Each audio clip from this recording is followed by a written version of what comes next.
You're listening to another ambitious entrepreneurnetwork.com podcast, the voice for entrepreneurs and small business.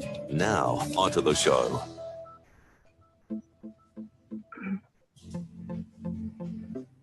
This is Women in Leadership Podcast, featuring success insights from women around the globe. Now, over to your host, Anne-Marie Cross. And welcome to another episode of Women in Leadership Podcast. I am your host, Anne-Marie Cross, brand and communication strategist, also known as the podcasting queen. And this is episode 73. Now, building a business, let's be honest, it can be tough. And if you add to that the stress of worrying about what other people think about you, well, that can cause even more challenges. Now, in fact, according to my guest, unhooking from what others think about you, that's imperative to our success. So joining me on today's show is Lisa Danforth. She is a firm believer that business doesn't have to be hard. She's a seasoned business strategist, and she helps established businesses scale while maintaining work-life balance so that they can gain their life back. That's something I'm sure we're all looking for. So over the course of the past 27 years, Lisa has opened and operated two catering companies, the Wooden Spoon and Hot Betty Barbecue. Love those names. A professional cleaning company, an international wholesale children's wear company, which she sold for over 35 times her initial opening investment. And for the last 4 years, she's been operating and she's been offering her expertise as a business strategist. Now, dubbed by her clients as the hand-holding ass kicker. Can I say that on live? Well, I just did. Just the right amount of push with a dose of love. Lisa grew up in a family business. She received her bachelor's in business with a minor in economics from the University of Southern Maine. And she's certified by the Coaches Training Institution, the most rigorous in the coaching industry. Now, on today's show, Lisa is going to talk about why business doesn't have to be so hard when you've got a clear vision that you're excited about. We live into who we believe we are, even if those beliefs aren't true. We need to dive into that because I know many of us can struggle with that, as well as unhooking from what others think is imperative to our success personally, professionally, and spiritually. So welcome to the show, Lisa. Thank you, Anne-Marie. I'm so excited. Thanks for the introduction. Thrilled to be here. Yeah, absolutely. I think all of the things that you're going to talk about today is so valuable because, yes, business is hard. And often we have the assumption or presumption that it is easy. We look at what other people are doing and it seems so easy for them, yet we don't recognize the dedication, the work, the failures that they had to go through. Add to that the internal and the external chatter, which often can be very unhelpful. It can really keep us stuck. So let's talk about why business doesn't have to be so hard. Clear vision that we're passionate and excited about. You say that's important, yes? The clear vision, I have to say, with the entrepreneurs that I've worked with and over the last 27 years as an entrepreneur, that when I lack clarity, or the clients that I work with, the businesses that I speak with, the one thing that really seems to be impeding them, getting in their way of time management, and even unhooking from what others think, is having that clear vision. We need to know exactly where we're going and what we want our life and our business to look like. Because as entrepreneurs, they're not mutually exclusive, our business and our lifestyle. Yes. So we really need to look at that. And if we don't know exactly where we're going, I'm sure everybody's heard that, if you don't know where you're going, any road will take you there, but you don't know what you're doing, when you're doing it, why you're doing it. You don't know if you're on mark or completely off the mark, or if you just need to pivot slightly. So having the vision and the goals, the clarity of where you want to go is what I have found to really clear the way for people to strides in their business in a way that's not like slogging through quicksand. It allows you to make those difficult decisions and saying no to those things, even the things that you'd really like to do. Yes. And doing it with, saying no with ease because it's not moving you forward. Yeah. And I think for many of us, we have heard, having a clear vision, where do we want to go? But for some people, this is really a struggle. How do I define my vision? Where do I start? Are there some insights that you can share, particularly for a woman? Maybe she's just starting a business. 2018 is when she's decided to step out of corporate and into her own business. Or maybe we've recognized that our vision is not strong enough. What can we do to really get clear on that and to create a solid vision that's really going to pull us forward? Excellent question. And I love how you said a vision that's going to pull us forward, because when it's a pull, there's less resistance. But when we're being pushed towards something, there's a resistance, right? Yes. So what we need is that vision that's going to have that magnetic pull. And the way that I really start it with people, and it sounds a little woo-woo, but I've got to tell you it works every single time, is I want to know what people want to experience. I want to know what they want to feel. Like I said, we need to look at the lifestyle that we want to create, to build, and then align our business with that. Yes. So to get started, I really ask people, what do you want to experience? What do you want to feel? What do you want your lifestyle to be like? We often will think about what we want for a business, and it ends up being a lot more than we think it's going to be. You know, we're working 50, 60, 70, 80 hours a week sometimes, and there are times that you need to do that, but it's not sustainable. But to know what it is that we want to experience, to know the lifestyle that we want, allows us to really design the business that's going to allow us to experience that lifestyle. I also highly recommend not having 47 goals, because you're putting your activity, your energy into, it's very wide and shallow, and it's kind of hard to push something or pull something along, really, when you have so many different avenues that your energy is going into. So really having a couple of very clear goals that you're moving towards and backing up.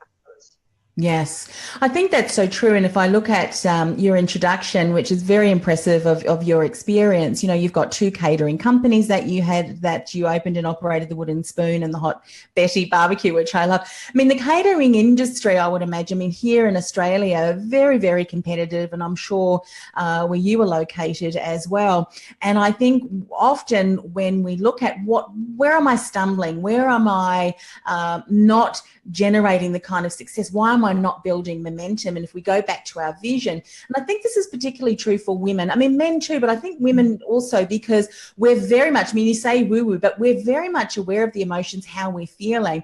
And often what we don't realize is we are preventing ourselves from success, or the success we assume that we want, because of the fact that it's not going to align with us. And I'll give you an example, and I shared this just recently on a previous interview and live, is that when I projected myself into the future, I could see that the success that I would continue to generate would stifle me. So I knew I had to revisit my business model and say, how can I generate success and outcomes as far as the income is concerned, but not have it stretch me so thin that I haven't got time for creativity and doing fun things like interviewing great guests like yourself. So that can often be the case too, yes?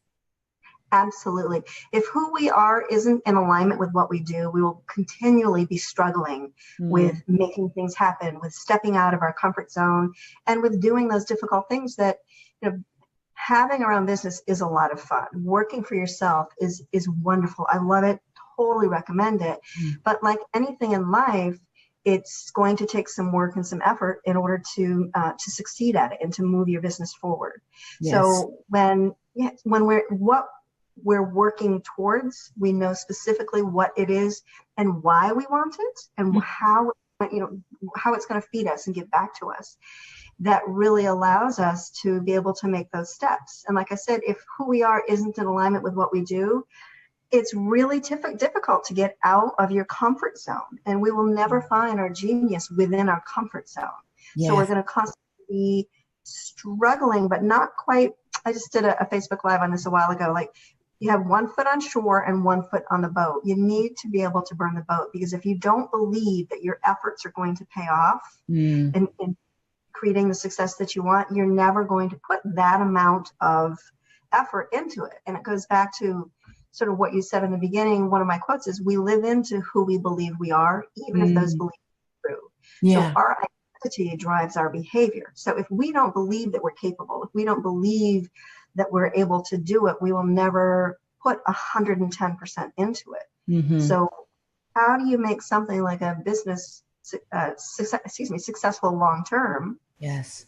When we don't truly believe, we're not putting those efforts in. Yeah, so true. An insight that we need to be aware of. And often it's good to have a number of different plans, and there's a saying that goes something like this: have a plan A, have a plan B. But what you're saying is true. It's so true that I can always do this, and we don't give it the absolute dedication and commitment that we need to, it can stop us, can prevent us. And often you hear of women in business that are absolutely successful. When you backtrack it, they had no other option. They had their, they had something that drastically happened. I mean, just this last week, we've got another podcast, the Christian Entrepreneurs podcast, and one of the women was saying that she saw a dramatic increase, acceleration in her business when her husband was told, well, your work now is going down to 1 day a week. And she realized, I need to step up. This is serious stuff. And immediately everything changed. And notice, and this is the thing that I like to call it my secret sauce. It's the mindset piece. Yes. She had every other tool and everything was available to her beforehand, but now something shifted, right? So now she was on board 110%, and she knew that what she needed to do, she needed to go all the way. Yeah. That in order to sustain their family, that she was going to have to step out and start really working it. So nothing else probably changed except for her mindset. Yeah. So important. So important. Let's talk about something that I think that is also very important. And you've mentioned this just before. We live into who we believe we are, even if those beliefs are true. Sometimes we can't see the beliefs that we are hanging on to that are really keeping us stuck. What are some things that you've done or can support us around to help us to see, are there some beliefs that I'm carrying around that are really not supporting me? Excellent. Yeah, I like to say that we can always see it in other people. Like that most of the people watching can think of at least one person that's not living up to their potential. Unfortunately, we don't see it in ourselves quite so much, right? So really, it's slowing down and playing whatever that fear is going through your head to the end game. Is that going to happen? Is it so? And also looking at what is it that's hooking you? What is it that is stopping you in your tracks, right? So that you can, again, play that out into the end game. Is that so? Where is it that I've been successful before so that I can actually kind of pull that forward and be able to lean on that, as opposed to, okay, I've screwed up before and I've stumbled, and we can always pull up those memories, right? The fear, the times we've mixed up, but not necessarily the times that we've succeeded. Yes. So in moving forward and living into who we believe we are,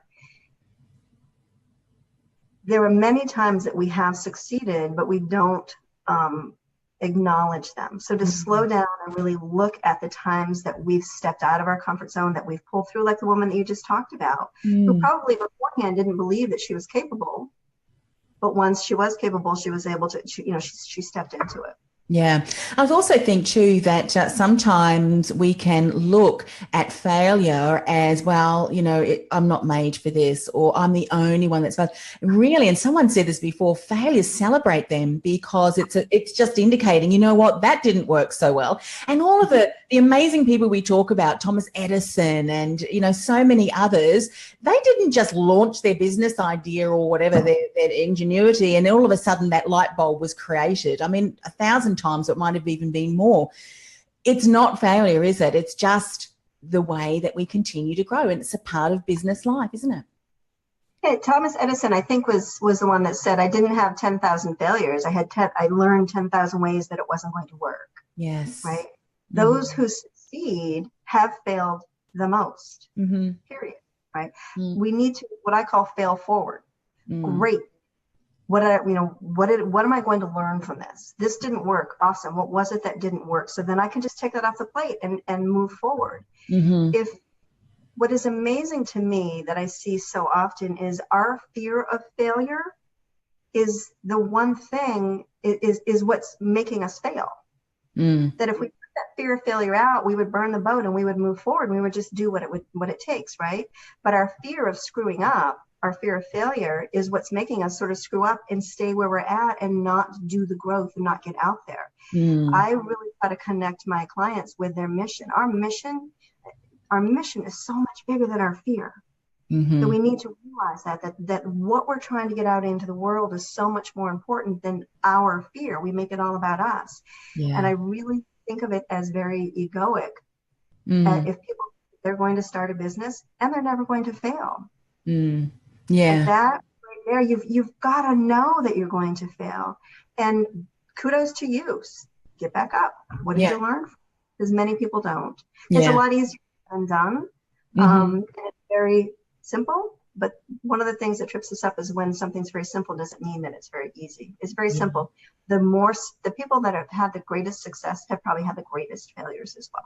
Yeah, absolutely. And you know what, that's one of the things that I think is so through this podcast and others that run is to share the message of what didn't work and to share those journeys. And that's why I'm including bloopers and all, because you know what, we do fail and who cares? You know, we just get up and continue to go. Like, do you think I'm going to press the wrong beginning again, the intro that I did? Well, hopefully not, but maybe I will. It's motivating, I think, for people to see someone like you, that you're out there all the time. Like, look, you are doing podcasts and you're speaking all the time, and you still push the wrong button on occasion. Yeah, So I remember I went to an event, a networking event, and I stood up and I introduced myself and I used my Twitter handle.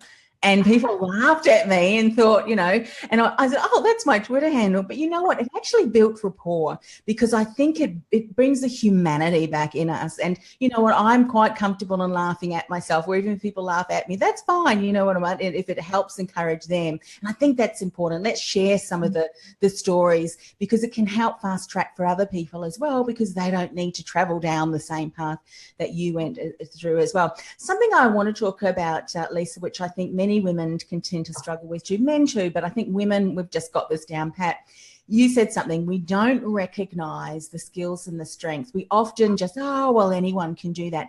But often that can be such the unique element, what I call your inner brilliance, that, and we're negating it by not recognizing and really leveraging that. But love your thoughts on this. Such a great insight, and so important, because it does trip us up. And having this be the women, you know, podcast for women, but it hasn't been that long that we've been able to take care of ourselves. That if we didn't fit in, if we were too big for our britches and cast away from our tribe, we literally had no way to feed ourselves, to care for ourselves. It really hasn't been that long that we've been able to vote, have a bank account, have a job, have a license. Yeah. So we needed to fit in. We've needed to not bump up against other people's boundaries, and we've needed to morph, right? So when we can have compassion about that, of why we kind of stay small, that's just, it's a very big component of it. Yeah. To also talk a little bit around, because I think this can also happen too, particularly for women in business. We may have great strengths, great skills, great offerings to offer the world, but one of the areas we can continue to struggle with is around sales. So many unhelpful beliefs around not wanting to be pushy and blah, blah, blah.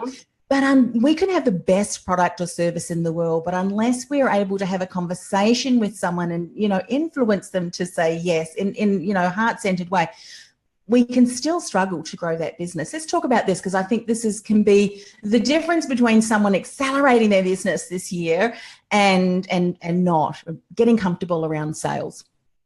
That's another excellent. You've got some really good questions here. I've been through all this myself, so I'm learning and developing as I go along. So. Done this before. For sales, a couple of different things. One being, people have the right to say no. So when we can offer it just from a place of service. For me, I got tripped up when I was very first starting out in every single one of my businesses. But what I realized is, what I offer is big. I'm not pushing it. I'm not saying you need to do this. I'm not calling up all of my friends and saying, hey, I've just got this new business. You need to hire me. It's, hey, can you share this with me? Do you know of anyone who would be interested in? Could anybody use any help in this area? So to be able to see it from a perspective of offering, and people can say, no, it's like, hey, would you like a cookie? No, that's okay. Thank you. It may be simplifying it, but when we have a service and we have a passion, in order for it to get out there, again, our mission is going to be much bigger than our ego. Our mission is going to be much bigger than our fear, so that we can get it out there and do the offering. Yeah. Now, I also like to describe it in that, think about someone, if you are, even let's just say a business coach, and I'm sure you're attentive, and I'm telling you what I do, and I'm trying to I don't want to say convince you necessarily to work with me, but I'm very, I'm tiptoeing around. I don't have the confidence to say, this is what I do, these are the results that you're going to have, this is what my pricing is. So when you show up timid and not really offering your product in a way that you are comfortable and confident about it, that comes across. Yes. But if someone were to show up and say, hey, this is what I do, I've been doing it for 27 years, I've been entrepreneur for 27 years, I've been coaching for 4, this is what I bring to the table, and these are the results that you're going to get. Would you like to sit down and chat and see what it would look like? What I find is, whenever I ask that, if somebody who is offering their product or service or whatever it is with trepidation and they're not quite sure, or someone who is saying, hey, this is awesome, let me tell you about it, you're probably more than likely going to go with a person who has the confidence, not that big ego, and that's not what we're talking about. But we'd rather buy and put our money down with someone the confidence in themselves and in their product, rather than someone who is sort of dipping their toe in the water and not confident that they're going to be able to produce. Yeah. So just showing up authentically of, hey, this is who I am. This is, I love what I do. I've got great passion about it. Let me tell you a little bit about it, is going to sell it so much faster. And it's not all about sales. It's about sharing your mission. Absolutely. And I think that really just continues the conversation around the beliefs, the beliefs that aren't true, because often when we do get a no, and it can be for many different reasons, people may not necessarily be ready or whatever it might be, we can, if we're not careful, take that personally and see that as a rejection. And I know for myself, when someone said no, for me, it was like a personal rejection. And so, of course, we don't like feeling rejected. So guess what? If I never ask, I'm not going to get a no. But then I learned through my mentors, if you don't ask, you will still get a no. So it's just, it certainly developed. But again, it's an encouragement for people, if they're listening today and they're struggling, check out the mindsets. You said so brilliantly, Lisa. What's not working is that being supported, because we can negatively support the outcomes too, by a belief that can be changed, because it's not true. And, we need to change that. Let's talk about unhooking from, did you need to know? I mean, when we hear no and we take it so personally, when someone says no to us, and when someone gives us certain negative feedback, it doesn't necessarily tell us about us. It tells us about them. They're not the ideal client. They're not our demographic. It would be like me trying to sell my wares to a group full of male engineers. They're all going to be like, no, thank you. I can't take it personally, because it's not who I want to sell to. It's not my demographic. So it's telling me that I'm talking to the wrong person. But one of the things that we neglect to do, which really is upsetting, is for me to watch it, is we then don't ask, do you know of anyone who could use some support in this area? Do you know of anyone? Could you refer? We are so afraid to ask for the sale that we step back, and then our business fails because we haven't, again, burnt the boat. Yeah. Yeah, so true. And as you were sharing that, one of the things that often that I have seen too is that we don't get comfortable with the conversations. We preempt all of this inner chatter, and that impacts what you said is so important, is to have that inner confidence. We know our stuff, get comfortable in having that conversation. And your ideal clients, the feedback that you get, if you're so clear on your mission, this goes right back to what you were saying is so important, your why, your mission, your vision. When you're so clear on that, you've got this inner confidence, you're not going to be impacted or detracted by the things that other people say who are not your ideal clients. If you're getting feedback from your ideal clients, then that's a really good time to go back maybe to your business strategist or coach and say, this is a conversation I'm having. I think I need to tweak it slightly because it's not really connecting with my ideal client. Then, of course, you want to listen, but all of the other stuff, not so. And that brings us beautifully into where you'd like to share some insights around unhooking what others think, because it is imperative to our success. If we run around worrying about what other people think, as well as the internal chatter, we can have conversations with ourselves all day and not get anywhere quickly. So how can we start to do that? Because it's easier said than done, isn't it? Oh, it is so much easier said than done. And that is, again, one of the things that really, it's the mindset that trips us up. Often when we get hooked by what other people say, it's because it's a belief that we have about ourselves. It would be like someone telling me that I'm 6'2" and I've got long blonde hair. I'm 5 feet tall with short brown hair, right? Like it doesn't bother me. Yeah. But if it's a belief that we have about ourselves, that it really hooks us in, and then we can't let go of it, and we go down that rabbit hole of just, beating ourselves up. So to unhook is one thing to do really is to stop when you're able to. So often you can't do it in the moment, but remember who was it that you were talking to? What was the environment that you were at? Were you being vulnerable? Were you on a Facebook Live or a podcast? What was it that triggered that hooking? And look at what your belief is about that tripped you up. If somebody said this, or I'm not worthy, I don't know what I'm talking about, where does that come from?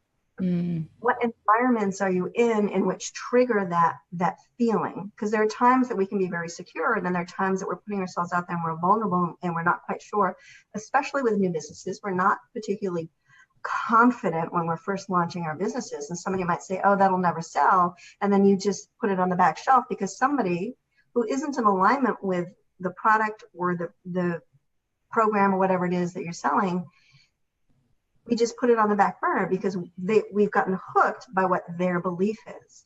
So that is another reason why it's so important to have that vision of exactly what you're doing, why you're doing it, what do you want to experience, what is your why.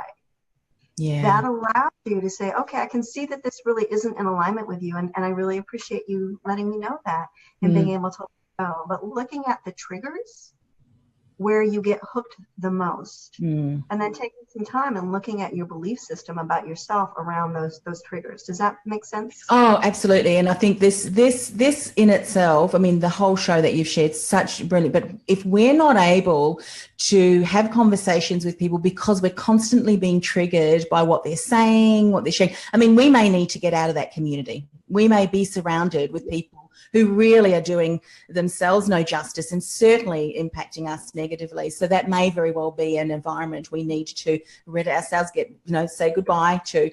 But if we are in general conversations being triggered by certain things, we need to be able to look at that. And for me, when that happens, not so often now, thank goodness, because I have many, many years of being triggered and learning and developing. But when I do, I kind of step back and I go, this is interesting. So what's going on here? Is this a lesson that I can learn? Is it perhaps nothing to do with me at all, and I can just from, observer position, see what's going on for them? And I maybe contribute to this, that maybe there can be a shift. But once you start to slow that down, because our mind can work a million miles an hour, being able to look at that way, we can look at things more logically, and it can really then help us to grow from that. Have you found that to be true? I'm sure you have. I have absolutely found that to be true. Very, very well put together. Yeah. And as we said, everything that we've spoken about today with growing a successful business, whilst we can have the practical, whilst we can have the systems, the model that we want to follow, a clear action step and plan, unless we get the mindset, the beliefs right, and in alignment, then we can continue to struggle. So maybe it's a reflection for people to take a step back as you're looking at your goals for 2018 and beyond, because I know people will find this recording in the future too. Maybe go back and check in, go through again what Lisa was talking around, looking at your beliefs and seeing, are they supporting me? What ones can I change? What can I just release? Maybe it's a story you've been telling yourself from childhood, no longer relevant. Like it's just a total habit. I remember reading one time, I think it was Tony Robbins, and he said, often we get these habits, these beliefs about ourselves when we're younger. And it's something that we sort of needed in order to protect ourselves, whether it was with our family, whether it was with our community or at school. And then we no longer need those habits to protect ourselves, but we bring them along with us. It's kind of like a cast. When you break your leg, it would be like carrying that cast through the next 20, 30 years. We need to let go of it if it's no longer serving us. Yes. And that's one of the things that we really need to look at. Is this serving me? Is this moving me into the position that I want to be? Is it allowing me to be the woman that I want to be? And another question, what do I need to let go of to be that woman that I want to be, that I need to be in order to create this business, in order to create this life that I really want. And to ruthlessly look at that and say, this is something that I've been attached to, but it is simply not not only is it not serving me, it's not serving my family, it's not serving my community. And it's just become a continual habit. And it's time to let it go. So to help out and set in some structures in place that will, when you notice, you might get heart palpitations, you might grind your teeth, you might, get whatever it might be, that when you notice those things coming on, that you've got a structure in place, whether it's a mantra, a picture, you're envisioning your goals and whatnot, that can pull you back in and allow you to unhook and allow you to just move forward in a very grounded, authentic way. Yeah, brilliant. It's been and it's such an honor to speak with you today. And I know we've only just scratched the surface, haven't we, Lisa? But of course, I'll tag you, Lisa, and I'll tag Lisa in this video. For those of you who are listening to the audio version of the podcast, you're missing out. You need to get over to Facebook. We'll put the links. Let me give you the link to the show notes, and then I'll get Lisa to share how you can get in contact with her, and we'll pop those on the show notes as well. AmbitiousEntrepreneurNetwork.com/WIL73, AmbitiousEntrepreneurNetwork.com/WIL73. We'll put all of Lisa's links there. But Lisa, share with us, what's the best way for us to get in contact with you? Oh, you are thoughtful. Thank you. You can either go to my website, which is just lisadanforth.com, or email me, which is lisa@lisadanforth.com. Fabulous. Nice and easy, totally straightforward and clean. Yeah, that's great. Now for a free gift, 10 tips for time management mastery. If anyone is interested on my website, they can go and sign up for that if they'd like. There's some really nice mindset pieces that come into it, because I really like to approach that time management piece in order to be able to move forward in a productive way. It's the mindset that really trips us up. So I give some tips and tools, and then I also give some mindset pieces as well. Yeah, fabulous. And I think mindset is so important. And as we continue to grow our business, no matter what level, as we're up leveling our business, or even if for those of you who are listening in careers, maybe your idea to this year is to really position yourself for one of those leadership positions, we also need to up level our mindset, beliefs around ourselves, and check in. So certainly encourage you to reach out with Lisa and also get those tips. And we'll put all of the links there on the show notes. And before I go, for those of you who really want to take your message out to the world, to make an impact, one message at a time, and you're not sure, maybe podcasting is something that you enjoy doing, don't necessarily, if you're a little bit hesitant, going live just yet. I've been doing this for 10 years now. My goodness, 10 years in 2018. I've created a free mini training for you. It's got my pre and post worksheets or workflow and checklist, low cost and no cost tools to get you started. AnneMarieCross.com/mini training, AnneMarieCross.com/mini training. Again, Lisa, it's been an absolute treasure just to speak with you today. Thank you so much. Thank you. Had a wonderful time. I really appreciate it.